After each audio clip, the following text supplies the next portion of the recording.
Shalom. Selamat pagi Bapak Ibu sekalian. Saya bersuka cita mendapatkan kesempatan untuk boleh berbakti bersama dengan Bapak Ibu dan juga boleh membagikan perenungan firman. Ini kedua kalinya saya ada di Gereja GKI Rahmani Cirebon.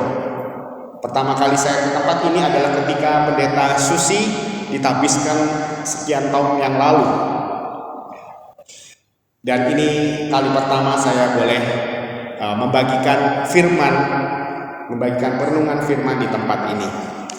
Saya berterima kasih untuk sambutan Bapak Ibu sekalian, para majelis, secara khusus untuk Pak Ade dan Penatua Yulia yang mengizinkan mengizinkan saya menumpang di rumah beliau. Saya juga sudah menikmati beberapa hidangan Cirebon, ya, empal gentong dan nasi lengkok, ya. Hidangan yang ada di Bandung tapi rasanya beda di sini, ya. Terima kasih Bapak Ibu untuk keramah tamahannya, dan terima kasih juga untuk rekan-rekan dari BPK Penabur Cirebon, ya. Saya lihat beberapa rekan guru yang hari ini hadir dan juga membantu di dalam pelayanan. Selamat ulang tahun yang ke-74, ya. Betul, ya. Minggu-minggu ini adalah ulang tahun daripada BPK. Izinkan saya menyampaikan salam dari majelis dan hamba Tuhan juga jemaat GKI Anugerah Bandung. Kiranya persekutuan kita di dalam lingkup Klasis Priangan boleh terus menumbuhkan kita di dalam kasih dan di dalam kemurahan Tuhan. Saya bersyukur boleh membagikan firman di dalam pertukaran klasis pada kali ini, karena buat saya ini icip-icip sebelum minggu depan saya kembali lagi, bukan minggu depan, ya, akhir bulan saya kembali lagi ke tempat ini untuk mengikuti PMK. Ya, saya boleh melihat situasi kota Cirebon di tempat ini. Dan kiranya kita boleh menikmati bersama-sama untuk persekutuan kita pada hari ini di dalam ibadah kita, dan kita boleh bersama-sama merenungkan akan kebenaran firman-Nya. Bapak Ibu sekalian, saya tidak tahu ada seberapa dari Bapak Ibu yang beberapa waktu yang lalu pada bulan Februari kalau nggak salah, sebelum kita melaksanakan pemilu Pilpres begitu, kita ada tayangan film seperti ini. Silakan, ya. Ini film judulnya Agak Lain, ya. Yang katanya ini box office di Indonesia nomor 2, ada 9 juta penonton, ya. Yang tidak bisa mengalahkan yang ini, ya, yang box office pertama katanya KKN Desa Penari. Cerita film ini sederhana, gitu, ya. Tidak ada makna yang terlalu dalam, tetapi membuat satu perasaan yang senang ketika menontonnya. Dan memang kata agak lain, ya, frase agak lain itu diambil dari istilah orang Medan. Ya. Kalau ada sesuatu yang berbeda, mereka akan mengatakan agak lain. Gitu. Ya. Ada orang yang penampilannya berbeda, ada orang yang sikapnya berbeda, agak lain. Ya. Itu istilah yang dipakai. Kalau saya boleh mencontohkan, ya, GKI Klasis Priangan itu adalah GKI Klasis yang agak lain dibanding dengan GKI yang lainnya. Ya. Kenapa agak lain? Karena kita kental dengan budaya Tionghoa. Dalam kebaktian kita biasanya masih diterjemahkan dalam bahasa Mandarin. Saya dengar sebelum pandemi di tempat ini juga ada, ya. Hanya saja setelah pandemi, di dalam masa pandemi para penerjemah Tuhan panggil pulang, sehingga kita hanya menyelenggarakan di dalam bahasa Indonesia saja. Kita berdoa satu waktu Tuhan mengirim para penerjemah sehingga budaya Tionghoa, ya, di dalam ibadah kita warnanya boleh kita tunjukkan kembali. Nah, Bapak Ibu sekalian, tema kita hari ini dari lagu-lagu yang kita nyanyikan, kita berbicara tentang gembala. Silakan slide berikutnya. Bapak Ibu sekalian, berbicara soal gembala, bukankah gembala itu adalah salah satu pekerjaan yang cukup tua yang ditulis di dalam Alkitab? Setelah Adam dan Hawa jatuh ke dalam dosa, mereka memiliki anak yang dicatat di dalam Alkitab, Kain dan Habil. Kain seorang petani dan Habil seorang gembala. Yang menceritakan adanya gembala yang jahat dan gembala yang baik. Gembala yang jahat membuat umat Tuhan tercerai-berai, dan Tuhan akan mengutus gembala yang baik yang mengumpulkan kembali akan umat Tuhan. Di dalam Perjanjian Baru, sebelum Tuhan Yesus naik ke surga, Tuhan Yesus berkata kepada Petrus. Petrus bertanya kepada Petrus, "Petrus, apakah engkau mengasihi aku?" Kata Petrus, "Ya Tuhan." Maka Tuhan Yesus menjawab, "Gembalakanlah domba-dombaku." Kemudian Tuhan Yesus bertanya kembali, "Petrus, apakah engkau mengasihi aku?" Kata Petrus, "Ya Tuhan." Dan Tuhan Yesus menjawab, "Gembalakanlah domba-dombaku." Dan ketiga kalinya Tuhan Yesus bertanya, "Petrus, apakah engkau mengasihi aku?" "Ya Tuhan, engkau tahu segala perkara, engkau tahu aku mengasihi engkau." Kata Yesus kepada Petrus, "Gembalakanlah domba-dombaku." Dan di dalam Wahyu pasal 7 ayat ke-17, di bagian kitab terakhir, Tuhan tetap digambarkan sebagai gembala, dan kita sebagai umatnya adalah domba-dombanya. Dan Bapak Ibu sekalian, kalau kita melihat di dalam Alkitab, banyak tokoh-tokoh yang pekerjaannya adalah gembala. Abraham sebagai bapak orang beriman, dia adalah gembala. Kita ingat cerita Lot dan Abraham, di mana anak buah begitu ya, hamba-hamba daripada Abraham berkelahi dengan hamba Lot ketika mereka menggembalakan domba ternak mereka. Abraham seorang gembala.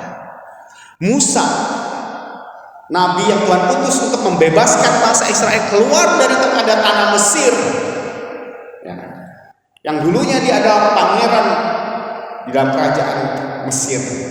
Tuhan memanggilnya, meneletakkannya di gurun Median, dan menjadikan dia seorang gembala sebelum dia menggembalakan umat Israel keluar dari tanah Mesir. Raja yang terkenal, raja yang disebut dekat dengan Tuhan, sahabat dengan Tuhan, adalah Raja Daud. Dia di masa mudanya adalah seorang gembala. Masih ada tokoh-tokoh yang lain seperti Amos. Di dalam nabi-nabi, dia adalah gembala. Dan ketika Yesus Kristus lahir, Alkitab mencatat salah satu saksi daripada kelahiran Tuhan Yesus adalah para gembala di padang Efratah. Jadi banyak tokoh-tokoh di dalam Alkitab yang disebut sebagai gembala, atau pekerjaannya adalah gembala. Dan sesungguhnya Bapak Ibu sekalian, gembala dan domba itu adalah menggambarkan hubungan antara Tuhan dengan kita sebagai umatnya, Tuhan dengan Israel sebagai umatnya. Allah digambarkan sebagai gembala, dan umat-umatnya itu digambarkan sebagai domba. Umat Israel itu adalah domba-domba Allah. Kita, orang-orang percaya yang ditebus di dalam Kristus, juga adalah domba-dombanya. Seperti saya sampaikan tadi, Yesus berkata kepada Petrus, "Gembalakanlah domba-dombaku." Mengapa Tuhan Yesus mengklaim dirinya sebagai gembala yang baik? Bapak Ibu, saudara sekalian, yang pertama, kenapa Tuhan Yesus menyatakan dirinya sebagai gembala yang baik?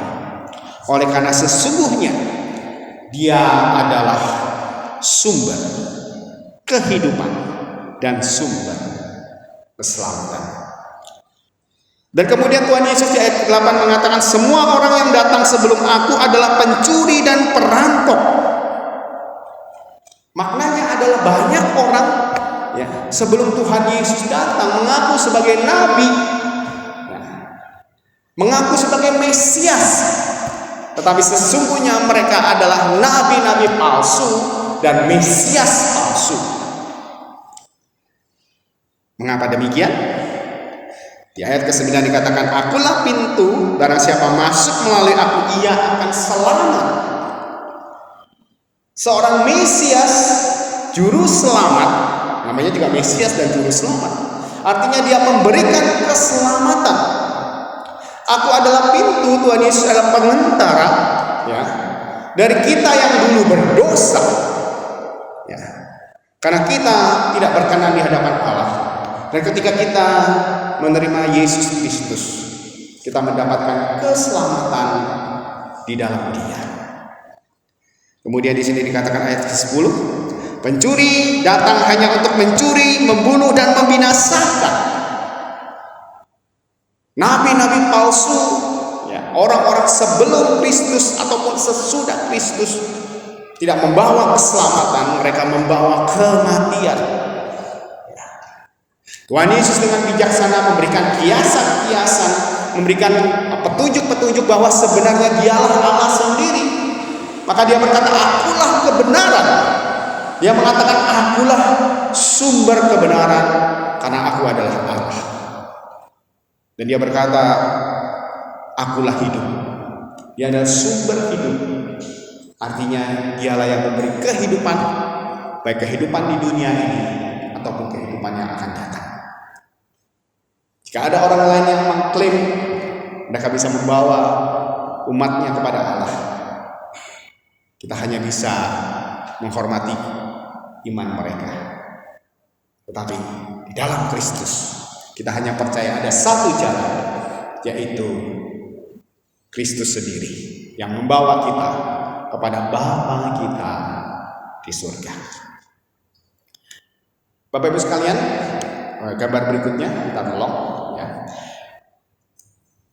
Orang ini namanya agak susah bacanya ini, ya. Bohle Baba. Bohle Baba ini adalah seorang pemuka agama yang cukup dikenal di India. Ya. Dia bertapa, dia bersemedi, dia mendalami ilmu-ilmu keagamaan. Dan bagi orang-orang di sekitarnya, ya, Bohle Baba ini menjadi orang suci, menjadi seorang tokoh agama. Dan oleh sebab itu semua perkataannya itu, ya, menjadi sesuatu yang ditunggu-tunggu dan dicari-cari oleh banyak orang. Pada satu waktu, beberapa waktu yang lalu, Bohle Baba datang ke satu daerah dan dia mengadakan pertemuan keagamaan. Awalnya direncanakan bahwa pertemuan itu akan dihadiri kapasitasnya itu adalah 5.000 orang. Tetapi di hari, ya, penyelenggaraannya ada 15.000 orang yang datang. Bayangkan, ya, 3 kali lipat. Tempat yang muat untuk 5.000 orang diisi 15.000 orang. Bayangkan sumpahnya. Saya nggak tahu GKI Cirebon ini, Rahmani Cirebon ini muatnya berapa, ya. Di atas masih ada tempat dan kita masih lega dengan tempat ini. Coba bayangkan kalau ini semua dikalikan 3, betapa berdesak-desakannya. Dan Bapak Ibu sekalian, tidak hanya itu yang terjadi. Ya, biasanya kebiasaan keagamaan di India, ya, setelah ceramah begitu, ya, orang akan meminta berkat kepada penceramah atau kepada orang yang dianggap suci itu. Jadi orang-orang meminta berkat kepada Bohle Baba. Bagaimana caranya? Caranya adalah dengan menyentuhkan tangan mereka ke kaki orang yang dianggap suci itu, dan mereka mendapatkan berkat. Untung pendeta GKI kalau kasih berkat nggak usah sentuh kaki, ya, cukup angkat tangan aja. Ya, kalau nggak saya capek juga, ya. tetapi mereka harus melakukan ritual itu.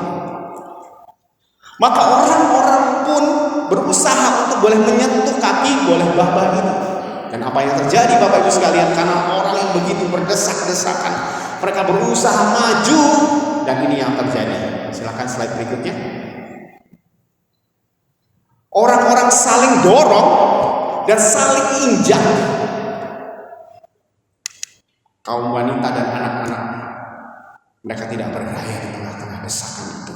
Ada yang jatuh, kekurangan oksigen, dan akhirnya terinjak-injak. Dan ada sekitar 161 orang, hampir 200 orang yang meninggal oleh karena acara itu. Boleh Bapak harusnya memberikan berkat kepada orang-orang yang datang kepada dia, tetapi bukan berkat yang diterima, tetapi kematian yang diterima oleh orang-orang ini. Yesus adalah sumber kehidupan. Dia juga adalah sumber keselamatan. Sudahkah kita merasakannya? Kalau kita sudah merasakannya, adakah kita menghidupinya?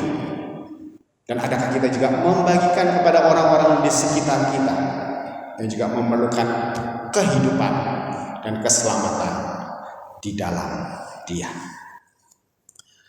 Selain Dia adalah sumber kehidupan dan sumber keselamatan, mengapa Yesus mengatakan aku adalah gembala yang baik? Oleh karena sesungguhnya, slide berikutnya, Ia adalah sang gembala yang merawat dan memperhatikan kita. Raja Daud di dalam Mazmurnya yang ke-23 menunjukkan bagaimana Tuhan adalah gembala yang baik. Di situ dia mengatakan, Dia membaringkan aku di padang yang berumput hijau. Bapak Ibu, kita seringkali berpikir padang rumput yang dimaksudkan di dalam kitab Mazmur ini adalah seperti lapangan hijau yang ada di lapangan sepak bola, atau lapangan rumput seperti yang terlihat di New Zealand, Selandia Baru. Katanya di sana domba lebih banyak daripada orang. Tetapi Bapak Ibu sekalian, sesungguhnya di daerah Timur Tengah, ya, situasinya tidak demikian. Di Timur Tengah tidak subur Indonesia ataupun New Zealand. Ketika dikatakan para gembala membawa dombanya ke padang rumput, itu sesungguhnya itu seperti sebuah hamparan tanah dengan batu-batuan, tetapi di antara batu-batuan itu ada rumput yang tumbuh sejumput. Dan disitulah para domba-domba ini berada. Rumputnya tidak banyak, tetapi rumput itu cukup bagi kawanan domba itu untuk memakannya. Dan kemudian di ayatnya yang berikutnya, di bagian berikutnya Daud mengatakan, Ia membimbing aku ke air yang tenang. Kita membayangkan bahwa air yang tenang itu seperti sungai atau danau yang airnya tidak ada ombaknya. Situasinya juga nggak demikian Bapak Ibu sekalian. Di Timur Tengah itu, ya, di daerah Tuhan Yesus, di daerah orang Israel hidup, air adalah satu kebutuhan yang sulit dicari. Mereka harus menggali sumur yang dalam, baru mereka mendapatkan air. Kita ingat ada cerita sumur Yakub, di mana Tuhan Yesus bertemu dengan perempuan Samaria. Para gembala harus menimba air dan menyediakannya di tempat yang disediakan di sana semacam kolam, baru disitulah para domba bisa minum dan mendapatkan kesegaran di tengah-tengah cuaca yang terik yang ada di Timur Tengah.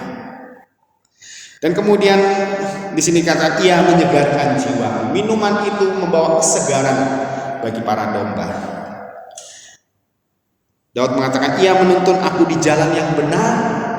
Domba ini adalah binatang yang kalau istilah kita pinbo gitu ya, pinter-pinter bodoh. Ya. Kadang sok tahu lagi. Dia pikir dia tahu jalan, tapi kadang setelah dia pergi ke satu tempat, dia lupa dengan jalan pulang. Itu yang terjadi dengan kisah domba yang hilang.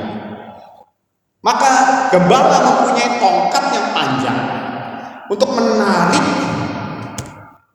domba-domba yang nakal, domba-domba yang jalan entah kemana, supaya dia punya jalan yang benar sesuai dengan apa yang diarahkan gembalanya. Dan kemudian di sini dikatakan, sekalipun aku berjalan di dalam lembah kekelaman, aku tidak takut sebab Engkau besertaku. Ada penyertaan Tuhan di dalam setiap kehidupan domba-dombanya. Gadamu dan tongkatmu itulah yang menghibur aku. Ya. Mengapa demikian Bapak Ibu sekalian? Karena sesungguhnya Dia memiliki kasih yang tidak berkesudahan. Di dalam kitab di dalam Injil Markus yang kita baca tadi, pasal 6 ayat ke-34, ketika Tuhan Yesus hendak mengambil waktu untuk beristirahat, tetapi begitu banyak orang yang datang kepada Dia sehingga istirahat pun tidak bisa, makan pun tidak bisa. Dan di situ penulis Markus mengatakan kepada kita, ketika Yesus mendarat, Dia melihat sejumlah besar orang banyak, maka tergeraklah hatinya oleh belas kasihan kepada mereka, sebab mereka seperti domba yang tidak punya gembala. Umat Israel pada waktu itu seperti umat yang tidak ada pemimpinnya. Bapak Ibu sekalian, Tuhan begitu memperhatikan umatnya, bahkan Dia tahu ya, dengan spesifik siapakah umatnya.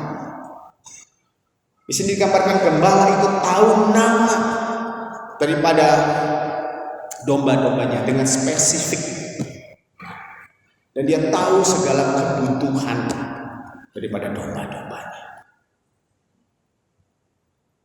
Dan ketika domba-domba itu tahu gembalanya begitu mengasihinya, bahkan tahu akan mereka pribadi lepas pribadi, di situ dikatakan ya, jika domba telah dibawanya keluar, Ia berjalan di depan domba-domba itu, dan domba-domba itu mengikuti Dia karena mereka mengenal suaranya. Mereka tahu siapa gembala mereka karena mereka memiliki hubungan yang dekat dengan sang gembala. Dan berikutnya, tetapi orang asing pasti tidak mereka ikuti, maka mereka lari daripadanya karena suara orang asing tidak dikenalnya. Gembala yang baik begitu mengetahui akan kebutuhan umatnya, mengenal umatnya secara pribadi. Demikian juga sebaliknya, domba yang baik mengetahui siapa gembalanya, mengetahui dengan jelas apa yang diinginkan oleh gembalanya, karena mereka mengenal suara gembalanya. Mari kita melihat klip berikut ini.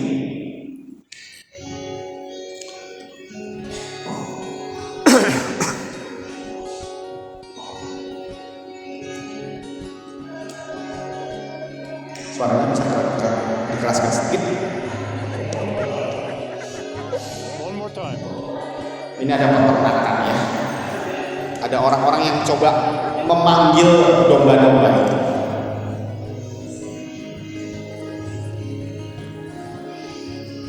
Orang pertama gagal.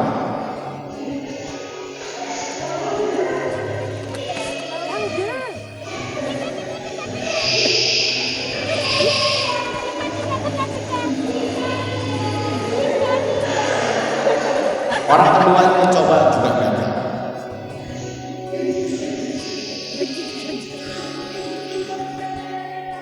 Ini gembala yang asli. Oh bukan, belum. Ini orang ketiga. Gagal. Kita lihat gembala yang asli.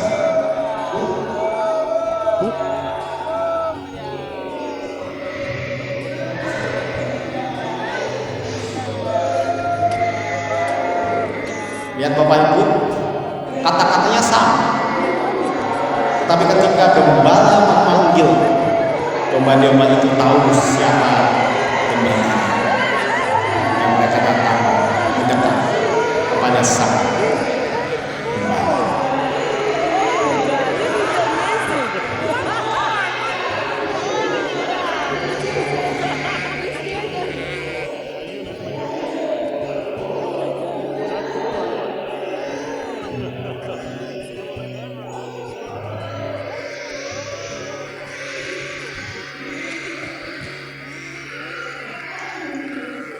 Bapak Ibu sekalian, Tuhan adalah gembala kita, bahkan Dia adalah gembala yang baik, dan kita adalah umat-Nya. Yang menjadi pertanyaan adalah, adakah kita mengenal suara gembala kita? Adakah kita mengenal suaranya? Kalau kita adalah umat-Nya, harusnya kita mengenal suara Tuhan. Kita tahu apa yang menjadi kehendak Tuhan di dalam kehidupan kita sehari-hari.